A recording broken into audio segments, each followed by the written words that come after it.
Hello, welcome back to Inaudible, the podcast that's impossible to listen to and always has an intro every week. I was going to say, it's quite interesting that the first time we actually do an intro is the first time in a while that Alex hasn't been with us. That's what he's not dead. He's just he's the one that killed that the we intro. know of. Yeah, he's just not here today. As soon as he came along, intro stopped, but now he's gone, the intros can carry on. The intros are scared I'm of a him. poet. I didn't know it. Coincidence? COVID Yes. incidents. Christ. Absolutely.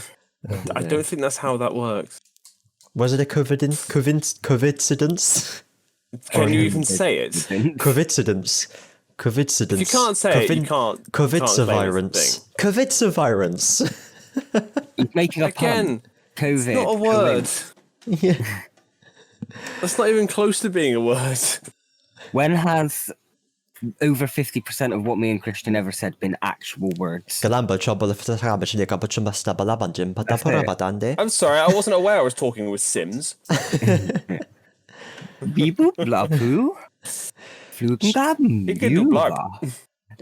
Omnivagen, je komt bespatset. Wow, je maakt de brouw super. Fly news. Fly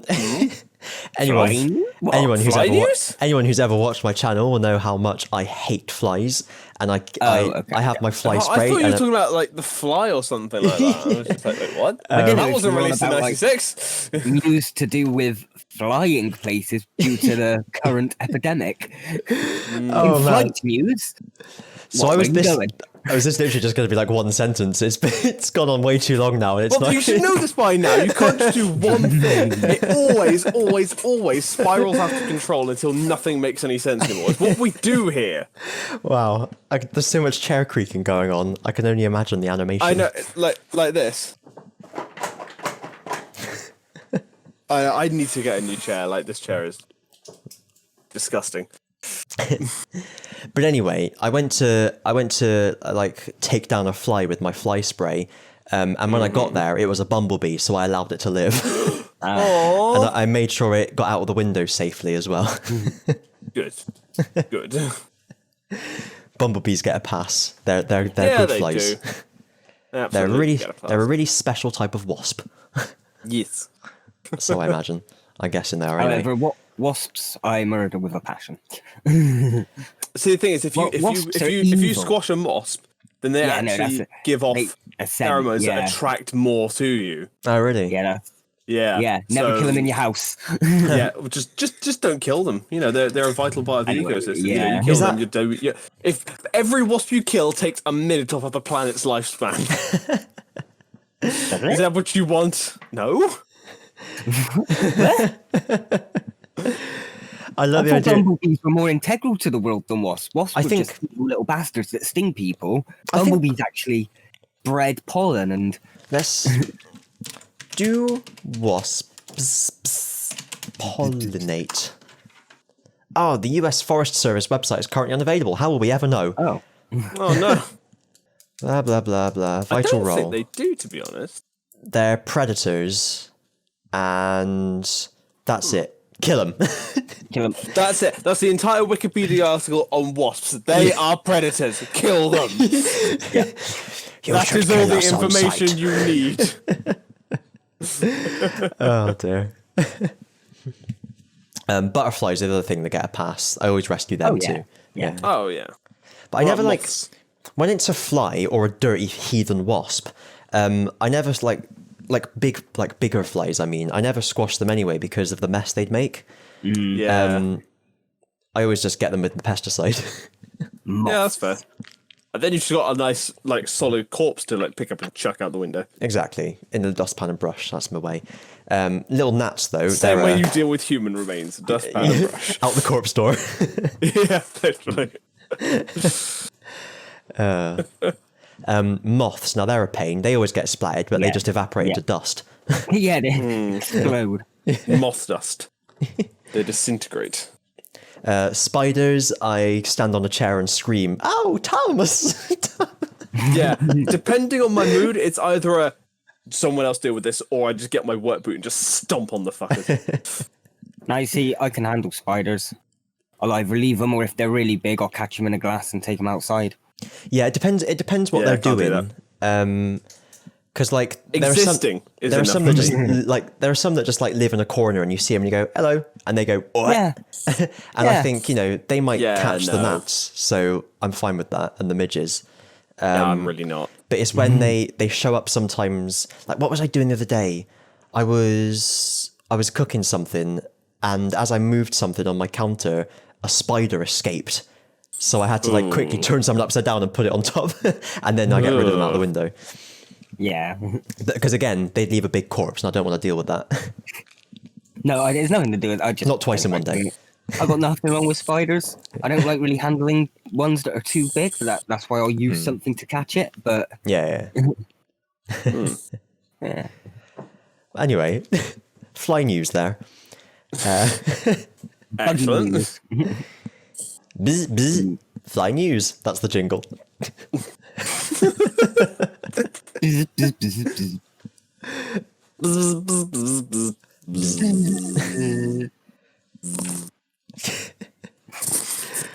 Oh man. Oh dear. So fly on the wall for this podcast. Hey, there we go. Should we do off ages ago? Yes, film of the year. Film the year. Should we do Film of the year.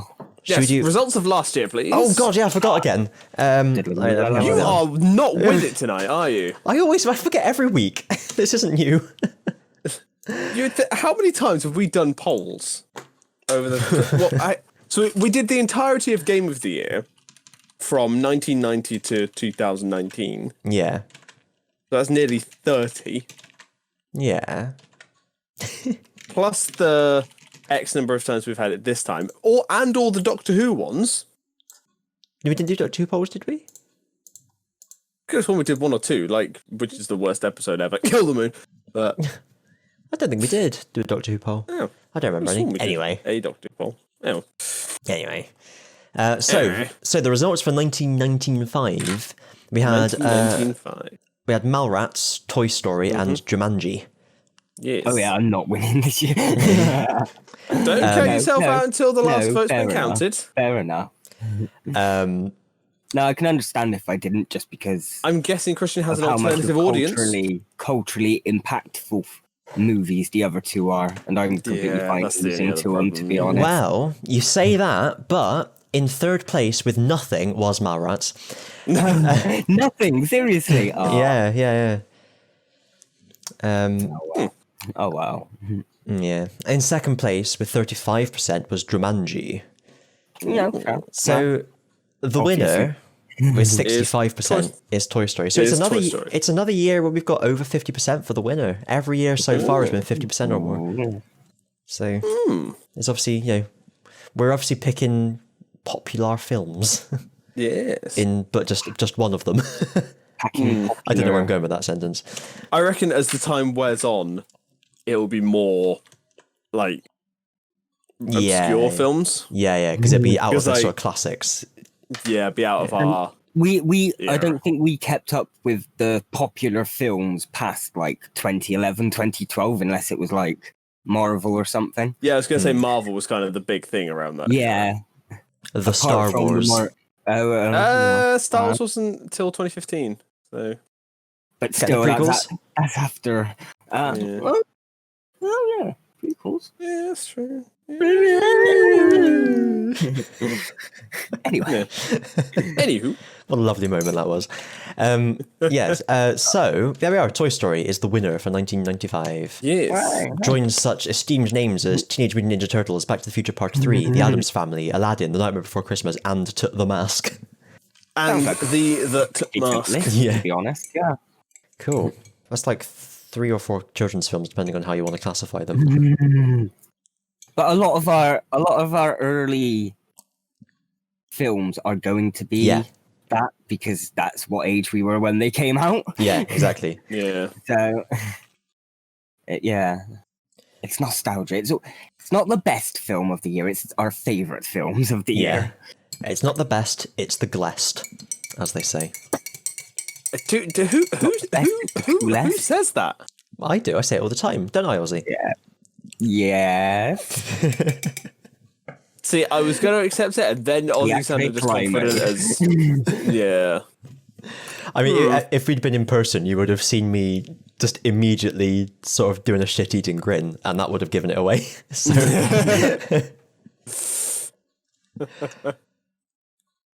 Well, then. Oh, it's my first cup of tea since 8:30. Oh, that's gorgeous. Well, should we have Alex's first, as he's not here? Yeah. Yes, that sounds like a sensible idea. Get the traitor out of the way. The one who couldn't From even... the episode, we have... Traitor! Couldn't even be bothered to show up. He's on some other podcast. That's what he's doing. Yeah. But we have received a message from the Andromeda Galaxy. He has sent us transmission. his list. So the way that he's formatted these, I'm presuming it's going from the bottom as number 5 to the winner at the top. He has said that. Yeah. So this. So, okay. I was going to say, otherwise it's going to be the opposite of what he wanted. Seems like we should have checked. Yeah. But okay, he's told you. That's put the 96, then the film, then runners up, and then the film. So I'm guessing that the runners up go in reverse order. Okay. So we got Happy Gilmore. Oh. Matilda. Aladdin and the King of Thieves. Evita. And the winner was Scream. Oh, okay, cool. No, I did see that. Yeah, I've never seen Scream. Knowing him, that does make sense. Actually, he bangs on about that film all the time. Yeah, I don't think I've ever actually seen film. Scream. Actually, I've seen the Scary Movie parody of it. No, Scream. I think that might be what I've seen as well. Scream was the first horror movie that kind of parodied horror movies, but in a serious way. It wasn't like a full-on piss take of it, but it was throughout the story pointing out plot holes from classic horror films within its horror film. Oh, cool. No, Yeah, I feel like I would enjoy it. it made it to my honourable mentions, but Good. no. Spoiler alert. What else do we have? Matilda. See, that's a film. I've got a list here of I've titled it "Films I Know I Loved as a Kid but Can't Remember Now." Yeah. Matilda, also on my honourable mentions. Yeah. See, I didn't see Matilda in the first time going through my list, so I have to think, dude, does this deserve to knock out another place? Another film? No. It doesn't. I saw the It's really good. But, It was quite a tricky year this year. Yeah, very tricksy. There's a lot of good shit in this year. Not for me, I have to say. Okay, there's a lot of recognisable films. Shall we say. But this is why I made my list of films I know I loved as a kid, but I can't remember now because like I could have put them all on, but actually when I thought about it, a lot of these I didn't really know them. I saw the stage play of Matilda. That was very good. I wish I'd seen that. That was the Tim Minchin one, wasn't it? Yeah. Oh, Yeah, I wish I'd seen that. That was good. He did an alphabet song like he's fucking most deaf. Right. Well, I'll tell you what, I've spoken about mine, so I'll go next. Hang on, we haven't done the winners. The winner. Have we? I thought The winner was Scream. Oh, that was the winner. Scream. Sorry, yeah. Yeah. Okay, sorry, I forgot. All right, who wants to go next? I'll go next. That's what we just said. Yeah, so films I know I loved as a kid but can't remember now. Muppet Treasure Island. Yes. James and the Giant Peach. Yes. Which I'll give a shout out to for making a cloud scary. I remember that bit. Yeah, that fucking rhino. Yeah. I think maybe James the Giant Peach would be like a real honourable mention, I think, because I think just the style of that, I remember liking it and picturing it. I think it's good. But anyway, I can't just remember about remember it and laugh. Yeah. Enough Just about imagery is fucking in your rhino. head. Yeah. Matilda. Space Jam is one as well. I'm sure I've seen Mars Attacks, but I can't really remember. Yeah. I get that feeling with Mars Attacks. Yeah, like I remember like the ending of it. I With, like, the distinctly radio. remember the imagery of the film. I just can't remember the film. Yeah, literally.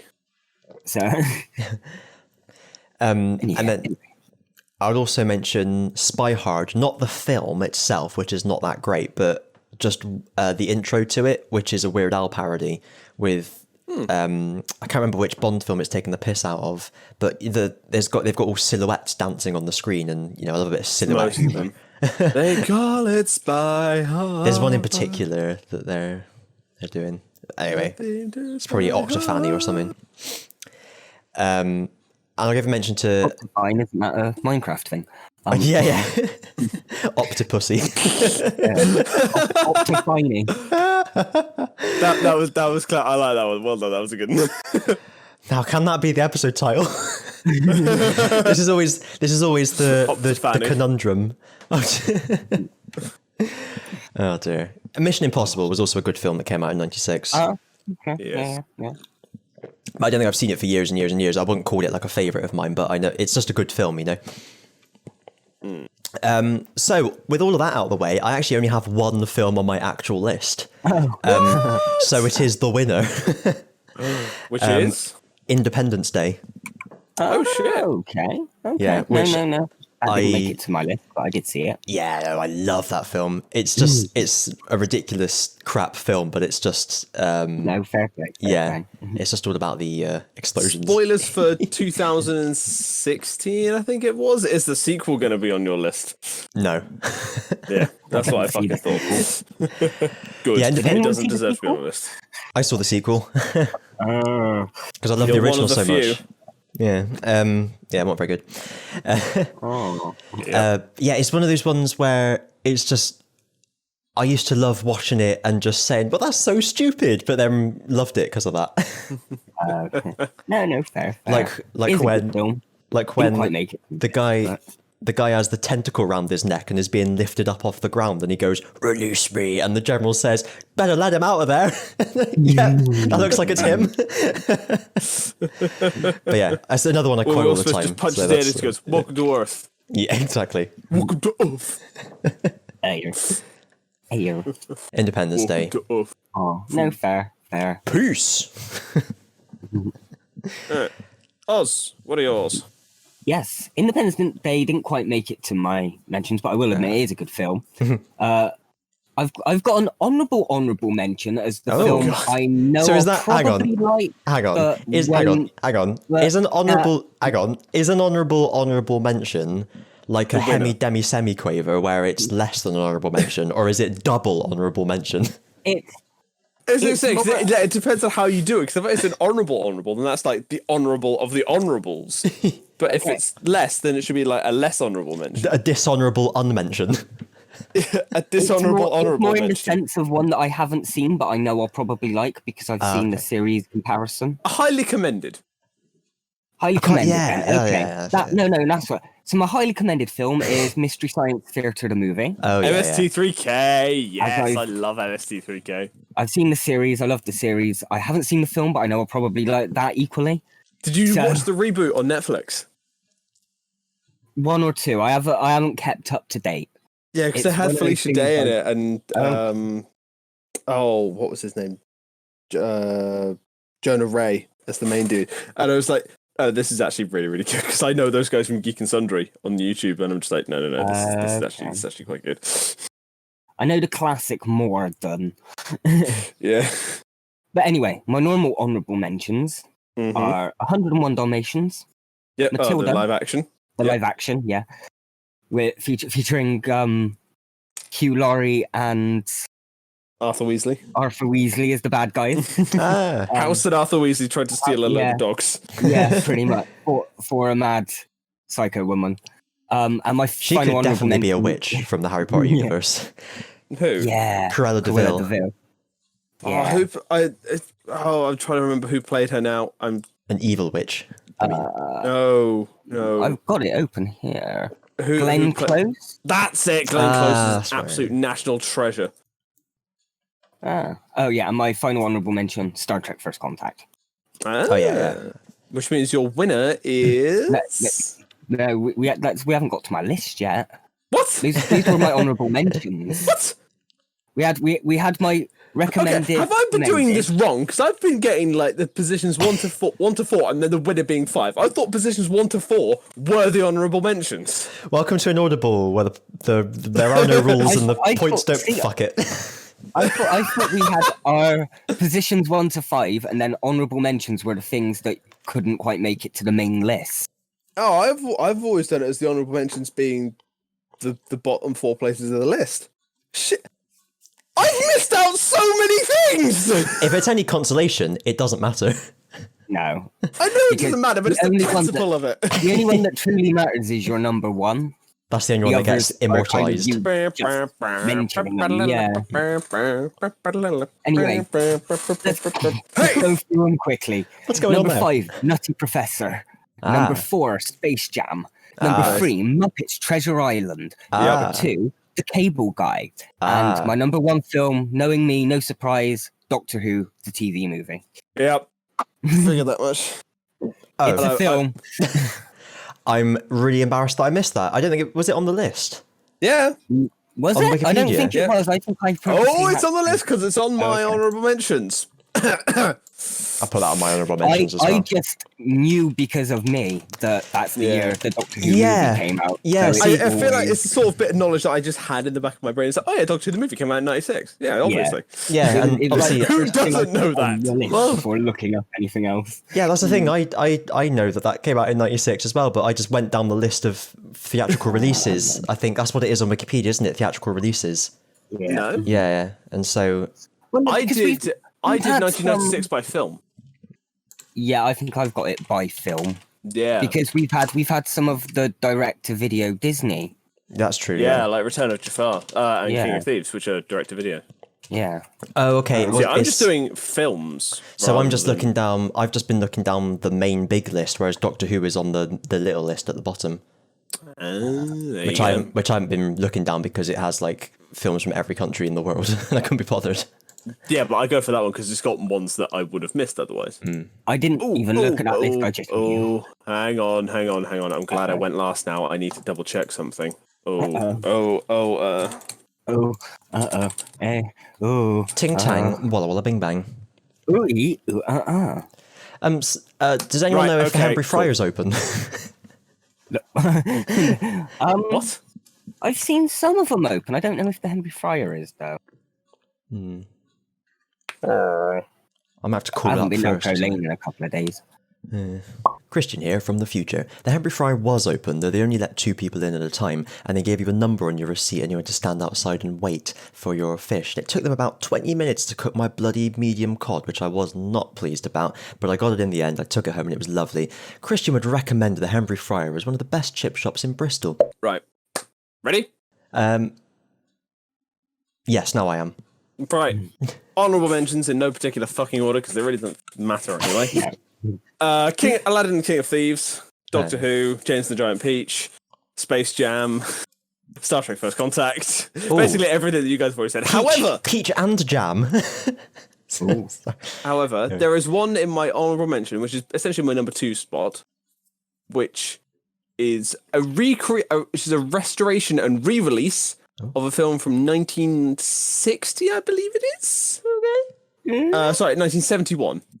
Okay. And that is Bedknobs and Broomsticks. Oh, that's a great film. Yeah. Okay. Yeah. There we fucking go.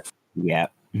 That I think that film shaped a lot of my childhood because Angela Lansbury is an absolute saint. I don't know what film it would knock out of my top 5, but that would be somewhere in there.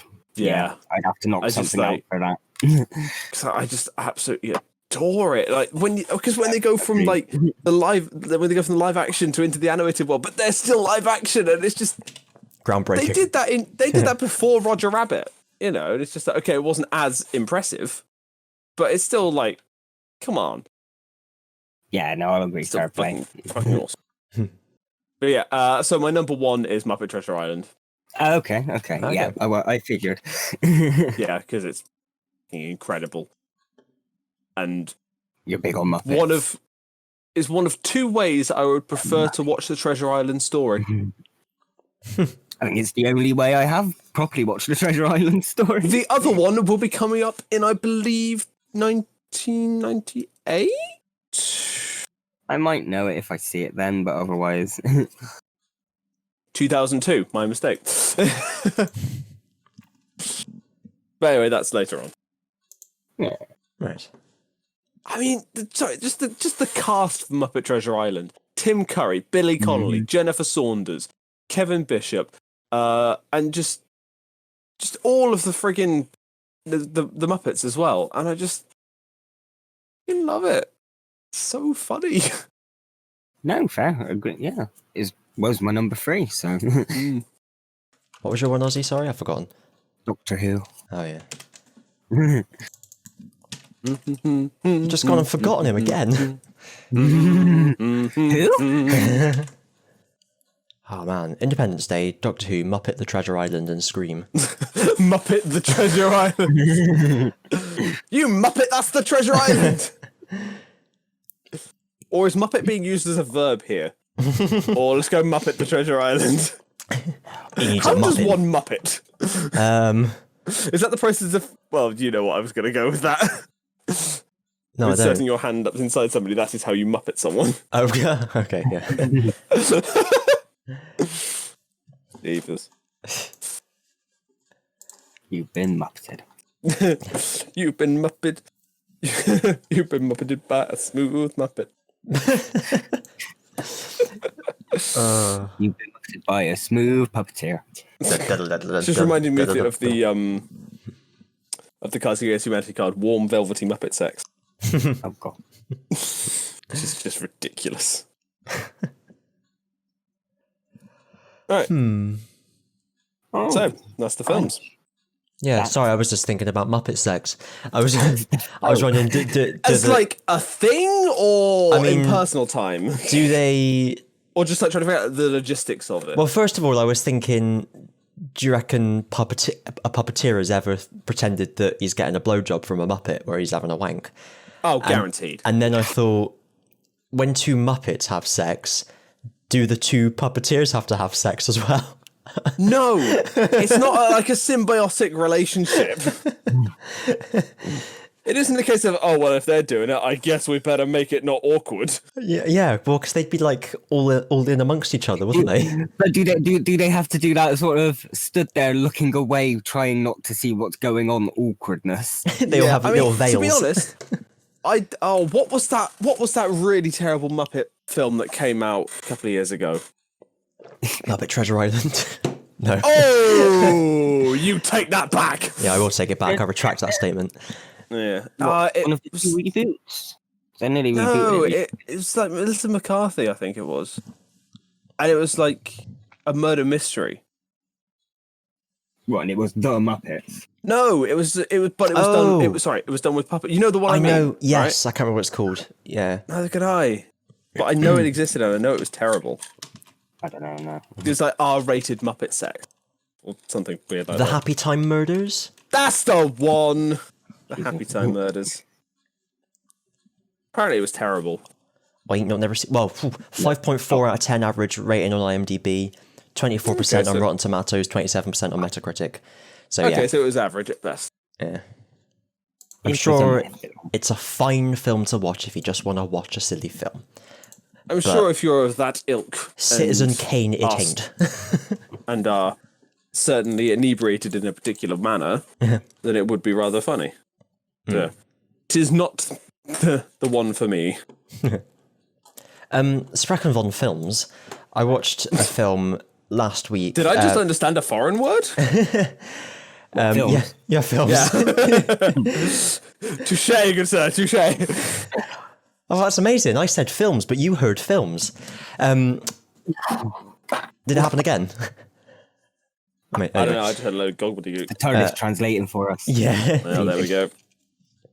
A friend of mine from films. A friend of mine from school is doing has organised like a little film night thing where we have a poll every week, and we watch a film via his screen share on nice.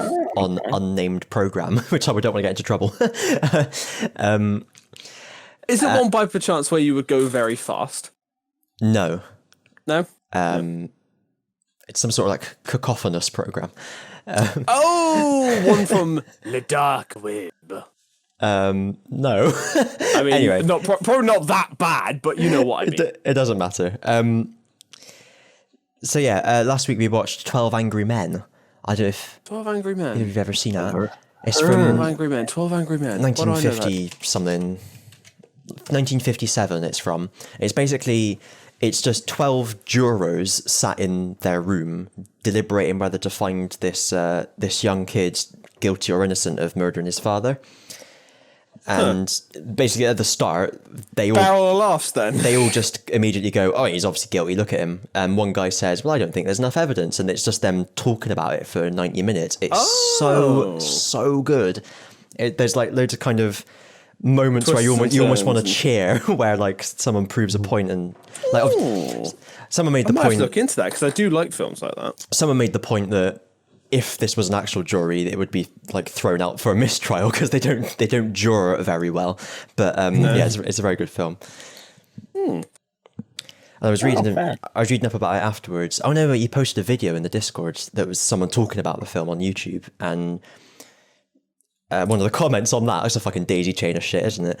One of the comments on that was saying that the director of the film, he started off using lenses that made the room look bigger. I can't remember which direction the lens would go in. And he shot everything from...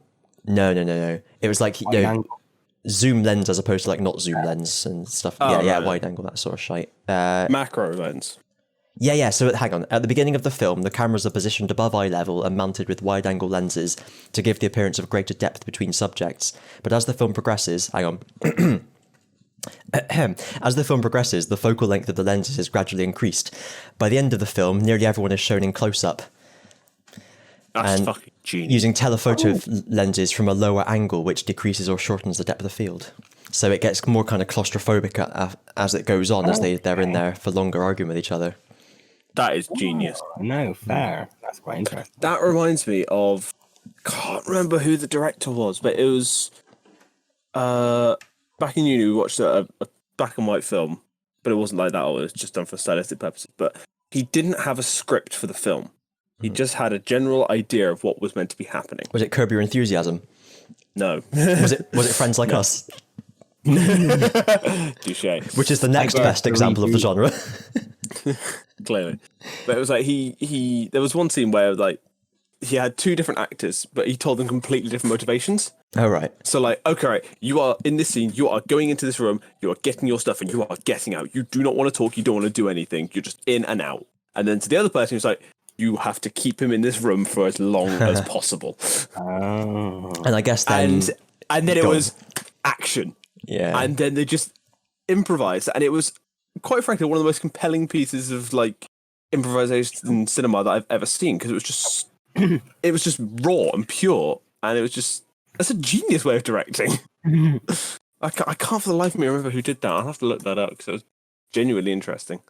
Because it was in the film studies module of my course. So let's see if I can figure that out. If anybody wants to put in the comments down below or on YouTube what that film is, please do let me know because I can't fucking remember. Or send us an email. There's actually people listening. Termcode.net. If there's anyone listening, you should know it by now. I haven't really got much. I just got a funny 45-second video I found. It's time for Aussie's Funny 45. It's funny if you know the context because of what it is. So obviously, you know, I'm big into me Sentai Power Rangers. Well, over in Japan, they have Power Rangers dubbed into Japanese. Oh, Jesus Christ. We need to go deeper. Shadows. Or John Cassavetes. Okay. There you go. Oh, he's found it. Yeah. Sorry, this is me being all highbrow and and like using my degree. Doesn't happen use very it often. for something. Yeah, fucking right. Oh dear. Remember, kids, you need to make sure you get a degree if you want a job. Get a degree, not used. Oh dear. Yeah, I found this video that someone made that they took like the credits from the end of Endgame and did Doctor Who. In that style. Yeah. That's cool. Yeah. I like that. And then I've seen the video where they've taken the final battle from Endgame and put "I Need a Hero" from Shrek, and it matches up. They've edited it so it matches perfectly. Oh yeah, I'm looking that up. That is a really. It's a 4-minute video, so I wouldn't recommend watching it now. But I've got it queued up. Highly recommended. Yeah, I just love that bit of music where like I think it's Portals is the title of the track on the soundtrack. of that just before that fight sequence. It's just it's so just hypes you up so much. Yeah. And the bit where Cap catches Mjolnir, just sort of God. I remember seeing that on in the cinema when it first came out at midnight on the first screening. And when Cap caught Mjolnir, the cinema just exploded and just yes. Oh, so fucking good. I remember there's been 2 or 3 different occasions where that's happened. That was one of them. The other one was doing the triple screening of of Star Wars, and it's a bit where Rey just pulls the saber towards her and she catches it and just yes. Yeah, I wanted to cheer at that bit as well, but I didn't because I was at the cinema. Fuck yes. Just the fist pump moment. It's yeah, come on. This is so epic. And the Vader scene in Rogue One. Oh, that was fucking amazing. Oh, just pure visceral. There was a reviewer who called that the worst scene in all of the Star Wars. He's an idiot. Let's find out who he is and release his personal information. Do it. Yeah, that's what we do these days. I don't understand why people have this thing against fan service. Yeah, well, yeah, it's got to be done right, though, isn't it? Yeah. Vader is in Rogue One is done right because that's why would you not want that? Whereas I'd say I was pretty annoyed by the fact that they didn't bring Captain Jack back for anything proper other than fan service. Yeah, so that is an example of bad fan service because that could have been anything. Yeah. That whole bit of Jack just been a rogue Jadoon telling. Yeah. Or how interesting would it be if it had been the Doctor from the future? Oh yeah. Fan service for the sake of fan service is not worth it. Fan service for world building and adding more into the story is absolutely worth it. It's got to be fan service that, I mean, this is going to sound really stupid. It's fan service that gives the fans some service rather, it was just awesome to see Vader doing that rather than just going, it's Captain Jack, remember him? Look at him, like us. Yeah, it's Captain Jack. Oh, see, we remember the old series. I like to call it Neo Saban fan service. Yes, that's a fair way of doing it. The legendary war fan service. Yeah. We're going to take our helmets off for 1 second just because you recognize our face from 20 years ago. Yeah, no other reason than just because people think it's cool. Yeah.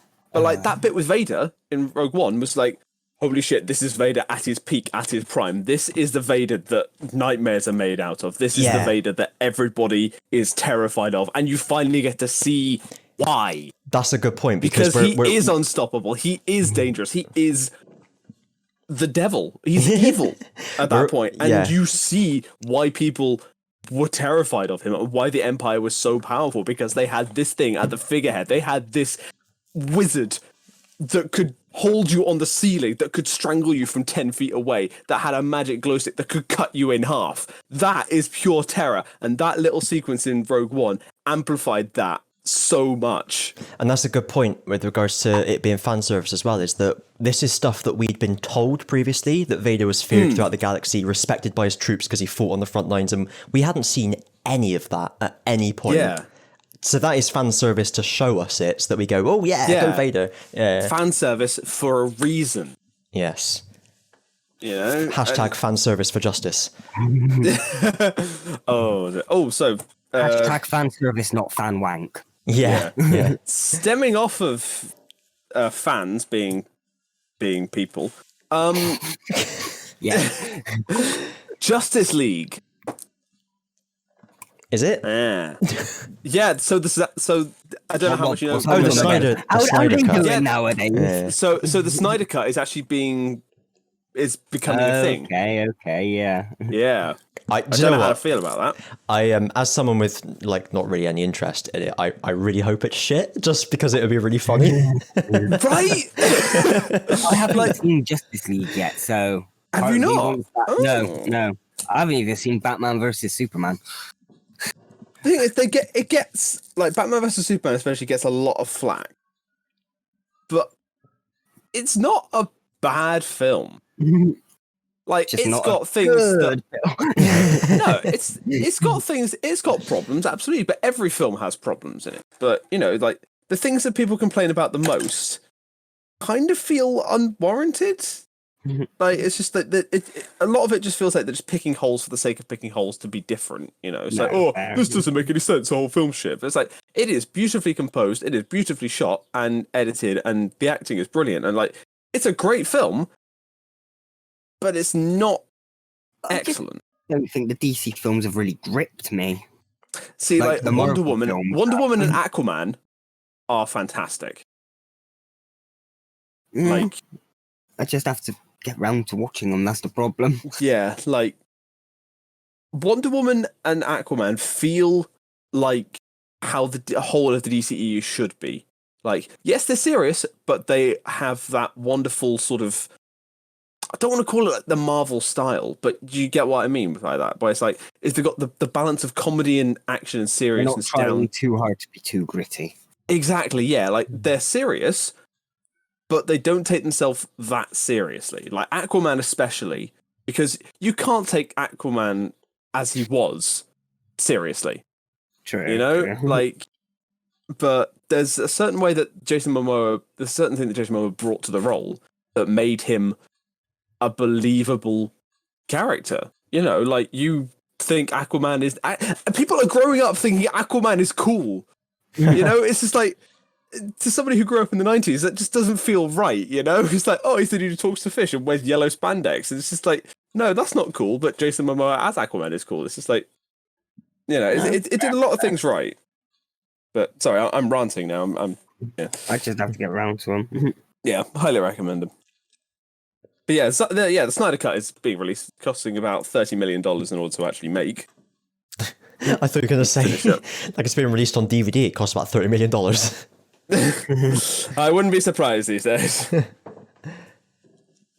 But yeah, so that was that. Any other biscuits from anyone else? Sorry, I know I've been talking a lot, but That's I right. get passionate about films. The podcast is here for talking, and that's just what they'll do. Yeah, it's just when it comes to films and things like that, I get really, really passionate because I love film. Fair. You know something that isn't as good? Minecraft Dungeons. Oh, really? Have you been playing? I have it on Switch. It's okay. It's no Torchlight. No, really. It feels like vanilla Minecraft. You know what I mean? Like there's a lot of okay, this is fun, cool. Now what? Oh, okay. It's like trying to think of the best way to pitch it. That's funny because before it came out, like all I'd heard was good things about it from reviewers and shit. I don't get me wrong, it's fun, but it just feels incredibly bare bones at the moment. Right. Like the dungeons that you go into are massive, but there's like 5-6 chests in them, and you don't even get like that decent loot out of it. Like I've got bows and like a few swords, bits of armor, and just like loads of money. But it's just like, well, why should I explore if you're not going to give me a reason to? Like there are so many dead ends and places where it's like, oh, you could have put like a little chest in here or some pots here, but it's just like, no, just nothing. It just feels empty. But and you don't even get to customize your character. Like you get to pick from a list of pre-made characters. You don't even get to upload your own skin. Why was that not an option? Because it's harder to do on console, I guess. Is it though? But they've got a whole character customization on the normal Minecraft. I guess the reason is because it's not Minecraft. It's a dungeon crawler. On console Minecraft or on Java Minecraft? Console. What, where you can make your own skin, or you just get loads from the Oh no, there are like downloadables? skin packs and stuff like that, isn't it? Yeah. I got Like, that. from what I've I got known, it confused Java's with been Windows. the only way of. Yeah, I was getting it confused with the Windows 10 version. Yeah, but it's like I have it, and it's 4-player local co-op. So when we are able to all meet up again, we can give it a try. Yeah. Just so you all can see it. We can meet up. We just have to be outside with 2 meters apart. Yeah, from meeting up in Primark. Yeah, for Monday we can apparently meet up in groups of 6 outside, but 2 meters apart from each other. Oh, that's not going to go well, is it? So we'll have to go to someone with a big enough garden, and we can drag all the stuff we need out into the garden. Find a table that's 2 meters by 2 meters. We're all sat we'd have on to the side of the table. We wouldn't be able to go through their house. We'd have to break in via the garden. Oh man, like, is the world Sean Bean's head? Because I can see a massive spike coming. Oh. Oh dear. Is the moon the scepter? Was that a good reference? I don't know if that was a good reference. I mean, it was a reference. I got it. You got it. That's all I wanted. You knew what I was talking about. Yeah, look, the R. Do you know about the R, the reproduction rate of the virus? No. So it's what they have to monitor to determine whether to relax measures or not. So the R is basically how many people that one person with the virus is likely to infect, right, on average. So they take all the people who had it, all the new people who've been infected, and just like divide one by the other. Okay. So if the R is 3, then on average, everyone who has the virus is going to infect 3 other people. Okay. If the R is less than 1, then on average, they're only going to infect less than 1 people, which means that like some people are affecting people, but the majority of people are, staying at home, so they're not. So the average is less than, So apparently the reason for them relaxing measures initially was because the R dropped below 0, but we're being told apparently that it's still very close to 1. So we're kind of like on a knife edge. So yeah. Like, I hate to get all like political and shit like that, but this country is. I'm not used to the political one here. Let's be fair. Alex is usually the one who comes up in arms about things. But I do feel like a revolution is Sorry, say that again.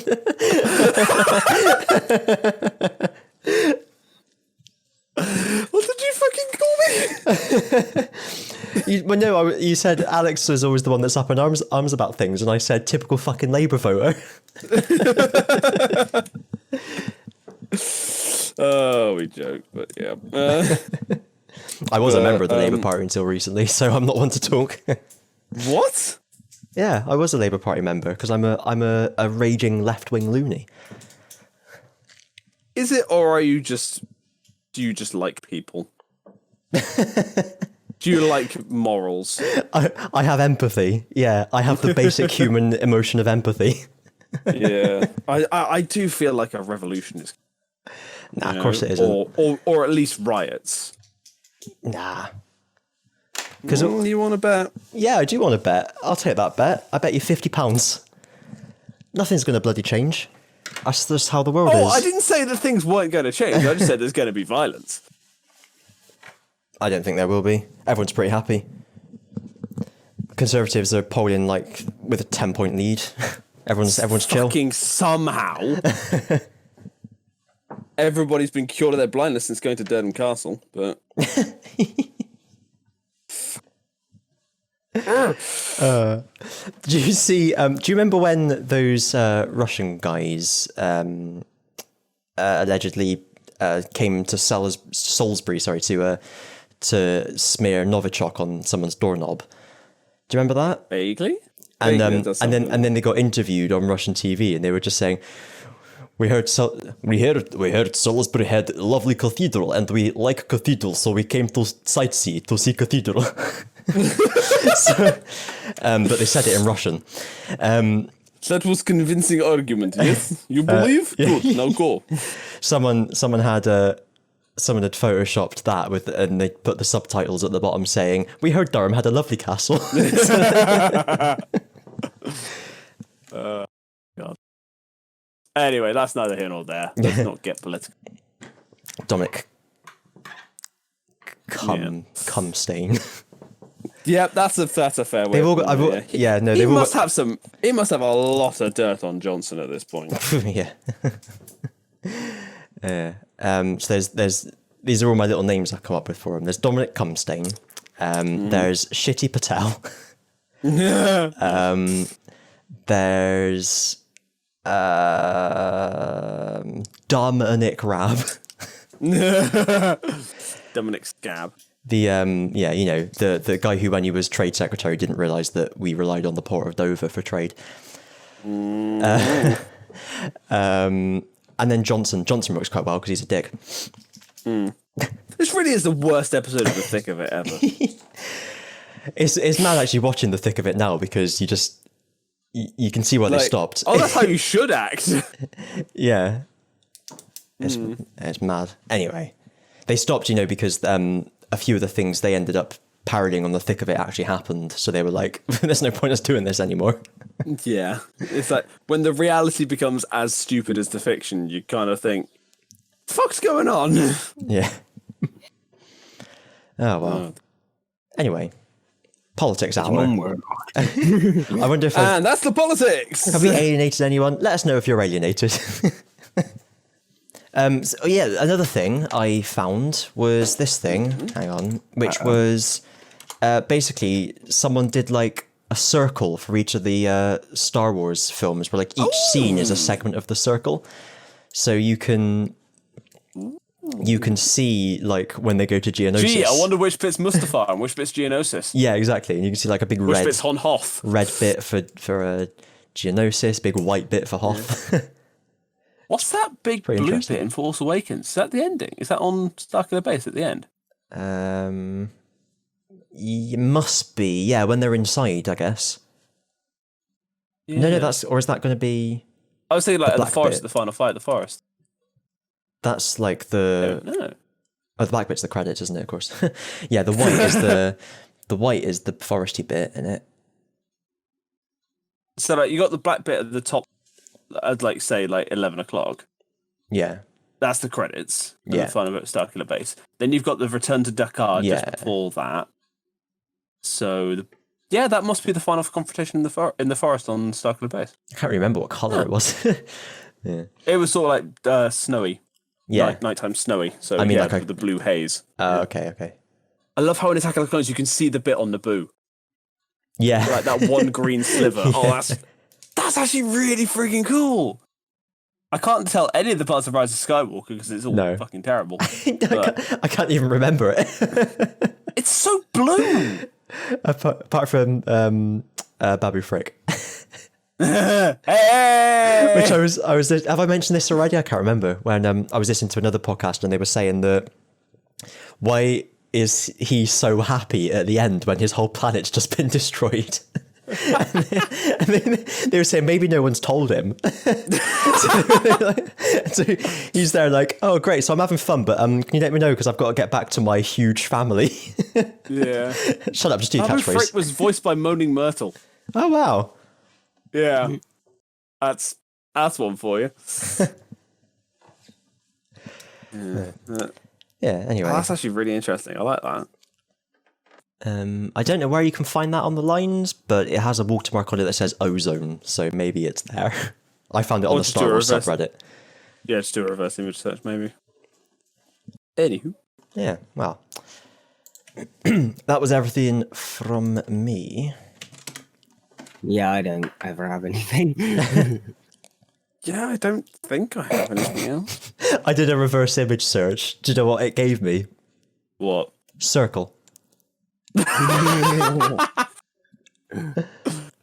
Beautiful. Absolutely beautiful.